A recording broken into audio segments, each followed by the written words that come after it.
ವಿವಿಗಳ ಬಂದ್ ಖಂಡಿಸಿ ಎಬಿವಿಪಿ ದೇಣಿಗೆ ಸಂಗ್ರಹ. ರೋಣ ನಗರದಲ್ಲಿ ಅಖಿಲ ಭಾರತೀಯ ವಿದ್ಯಾರ್ಥಿ ಪರಿಷತ್ ರೋಣ ಶಾಖೆ ವತಿಯಿಂದ ಆರ್ಥಿಕ ಪರಿಸ್ಥಿತಿ ನೆಪದಲ್ಲಿ ರಾಜ್ಯದ 9 ವಿಶ್ವವಿದ್ಯಾಲಯಗಳನ್ನು ಮುಚ್ಚಲು ಹೊರಟಿರುವ ರಾಜ್ಯ ಸರ್ಕಾರದ ನಡೆಯನ್ನ ಖಂಡಿಸಿ ಇಂದು ಸಾರ್ವಜನಿಕರಿಂದ ದೇಣಿಗೆ ಸಂಗ್ರಹ ಮಾಡಲಾಯಿತು. ಈ ಒಂದು ಸಂದರ್ಭದಲ್ಲಿ ಗದಗ ಜಿಲ್ಲಾ ಸಂಘಟನಾ ಕಾರ್ಯದರ್ಶಿ ಅರುಣ್ ಬಾರ್ಕಿ ಅವರು ಮಾತನಾಡಿದರು. ರಾಜ್ಯದ 9 ವಿವಿಗಳನ್ನು ಮುಚ್ಚಲು ಹೊರಟಿರುವ ರಾಜ್ಯ ಸರ್ಕಾರದ ನಡೆಯನ್ನ ನಾವು ಖಂಡಿಸುತ್ತೇವೆ. ಡಿಸಿಎಂ ಡಿಕೆ ಶಿವಕುಮಾರ್ ಮತ್ತು ಎಂಸಿ ಸುಧಾಕರ್ ನೇತೃತ್ವದ ಸಚಿವ ಸಂಪುಟದ ಉಪ ಸಮಿತಿಯು ಆರ್ಥಿಕ ಮೂಲಭೂತ ಸೌಲಭ್ಯಗಳ ನೆಪವನ್ನ ಹೇಳಿ ವಿವಿಗಳನ್ನು ಮುಚ್ಚೋದಕ್ಕೆ ಹೊರಟಿರುವುದು ಶಿಕ್ಷಣ ವಿರೋಧಿ ನಡೆಯಾಗಿದೆ, ವಿದ್ಯಾರ್ಥಿಗಳ ವಿರೋಧಿ ನಡೆಯಾಗಿದೆ.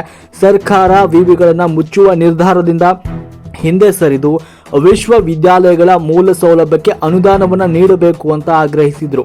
ರೋಣ ತಾಲೂಕು ನಗರ ಕಾರ್ಯದರ್ಶಿಯಾದ ಸಚಿನ್ ಕುಂದರ್ಗಿ ಅವರು ಕೂಡ ಈ ಸಂದರ್ಭದಲ್ಲಿ ಮಾತನಾಡಿದರು. 9 ವಿಶ್ವವಿದ್ಯಾಲಯಗಳನ್ನು ಮುಚ್ಚುವ ನಿರ್ಧಾರದಿಂದ ಹಿಂದೆ ಸರಿದು ಅವುಗಳಿಗೆ ಮೂಲ ಸೌಲಭ್ಯಕ್ಕೆ ಈ ಬಾರಿಯ ಬಜೆಟ್ನಲ್ಲಿ ಅನುದಾನವನ್ನು ನೀಡಬೇಕು.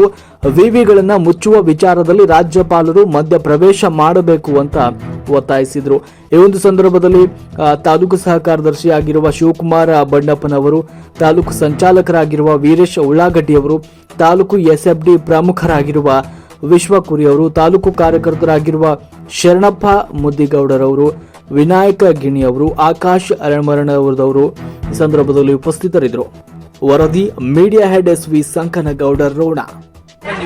ಬಂದಿರುವ ಕಾರಣ ಏನಂತಂದ್ರ ಸರ್ಕಾರ ಯೂನಿವರ್ಸಿಟಿಗಳನ್ನು ಮುಚ್ಚಬೇಕಂತ ಸರ್ಕಾರ ಆದೇಶ ಮಾಡೈತೆ.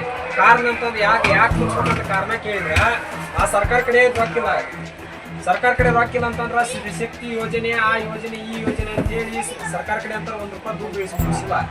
2,500 ಕೋಟಿ ರೂಪಾಯಿ ಸಾಲ ಮಾಡೈತಿ. ಸಾಲ ಮಾಡಿ ಈಗ ನಮ್ಮ ಮೇಲೇನೋ ಹೊರೆ ಹಾಕೈತಿ. ಎಷ್ಟು 15,000 ರೂಪಾಯಿ ಮಿನಿಮಮ್ ಬರ್ಬೋದು ನಮ್ಮ ತೆಲಿ ಮೇಲೆ.